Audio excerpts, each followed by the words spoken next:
એ મુખ્ય ગુનેગાર માનવ અધિકારોના ભંગ માટે સીટ ટીમે એ નિષ્પક્ષ તપાસ માટે નહીં, પોતે ગુનામાંથી મુક્ત છે તેને માટે કરે. એટલે પોલીસ અધિક્ષકના હાથ નીચે કામ કરતા ડીવાયએસપી અને પોલીસ કર્મચારીઓની સીટ ટીમીને જે ન્યાયપ્રિયતા છે તેમાં અમને કોઈ વિશ્વાસ નથી, એની નિષ્પક્ષતામાં વિશ્વાસ નથી. એટલે સીટ દ્વારા થતા મેડિકલ એક્ઝામિનેશનમાં પણ અમને વિશ્વાસ નથી. બીજું, આ દીકરીનું પગનું તળિયું તમે અત્યારે પણ જોઈ લો. એને મારી ક્યારે? 29મી તારીખે. તમે સીટમાં મેડિકલ એક્ઝામિનેશન ક્યારે કરો છો? તો 10 દિવસ પછી 7મી તારીખે.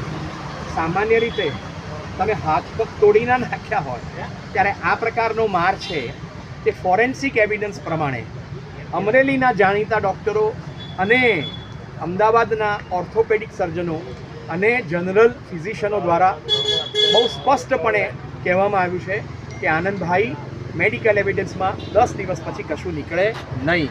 અને પોલીસ જાણે છે કે મેડિકલ એવિડન્સમાં કશું નહીં નીકળે, એટલે સીટનો રિપોર્ટ છે એનું પરિણામ અમને અત્યારે ખબર છે. તો એમાં ભાગીદારી થઈ અને પોતાની જાતને છેતરવાનું કામ આ દીકરી કરવા માગતી નથી.